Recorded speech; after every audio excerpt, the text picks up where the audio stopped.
네, 국정농단 의혹을 받는 최순실 씨가 어젯밤 구속됐습니다. 대통령 연설문 열람 등 다른 의혹들에 대해서도 본격적인 조사가 이뤄질 전망인데요. 네, 서울중앙지검의 취재기자 연결하겠습니다. 김보윤 기자. 네, 서울중앙지검입니다. 네, 앞으로 조사는 어떻게 진행이 됩니까? 네, 어젯밤 최순실 씨에 대한 구속영장이 발부되면서 검찰은 앞으로 20일 동안 최 씨를 구속한 채로 수사를 이어갈 수 있게 됐습니다. 최 씨는 서울구치소와 검찰을 오가며 조사를 받을 텐데요. 검찰은 일단 직권남용과 사기미수 혐의로 최 씨를 구속시키긴 했는데 앞으로 조사해야 할 내용이 상당히 많아서 조사가 숨가쁘게 진행될 것으로 보입니다. 사실상 수사는 이제부터 본격적으로 시작된다고 볼 수 있는데요. 검찰은 강도 높은 조사를 통해 최 씨를 둘러싼 각종 의혹들을 낱낱이 파헤치겠다는 각오입니다.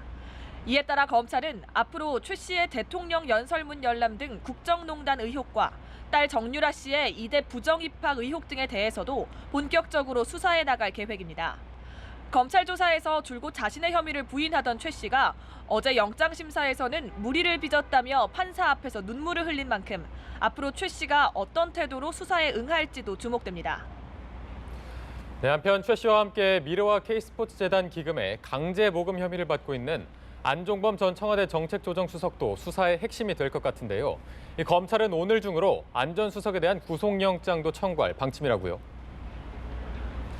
네, 검찰 관계자는 오늘 중으로 안 전 수석에 대한 구속영장 청구를 결정할 것이라고 밝혔습니다. 사흘째 조사도 이어지고 있는데요. 안 전 수석에게 적용된 혐의 역시 최 씨와 마찬가지로 직권남용 권리행사 방해입니다.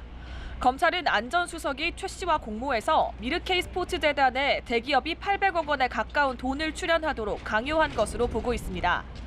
안 전 수석은 재단 기금은 기업들이 자발적으로 내놓은 것이라며 강제 모금 혐의 등 본인과 관련한 주요 혐의에 대해 부인했습니다. 앞서 검찰은 같은 혐의로 긴급 체포됐던 최순실 씨의 구속영장을 청구하고 법원도 검찰의 손을 들어주면서 안 전 수석도 비슷한 절차를 밟을 것으로 보입니다.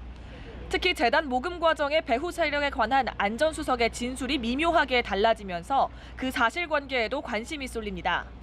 안 전 수석은 첫날 조사에서 재단들이 잘 설립돼 운영하도록 돕는 것이 대통령의 뜻이라고 생각해 참모로서 도왔을 뿐이었다고 진술했는데요. 어제는 이 진술에서 한 발 더 나아가 대통령이 두 재단과 최 씨가 실소유주인 WK의 일부 구체적인 사업 내용까지 챙겨봤다는 취지로 말한 것으로 알려졌습니다. 대통령이 재단 운영 과정 등에 개입했다고 주장한 건데요. 이런 진술이 나옴에 따라 박근혜 대통령에 대해서도 사실상 조사가 필요한 상황입니다. 이런 가운데 박 대통령이 오늘 검찰 조사를 수용하겠다는 뜻을 밝힐 것으로 알려지면서 사상 초유의 현직 대통령에 대한 수사가 언제 어떤 방식으로 이루어지게 될지 관심이 집중됩니다. 지금까지 서울중앙지검에서 연합뉴스TV 김보윤입니다.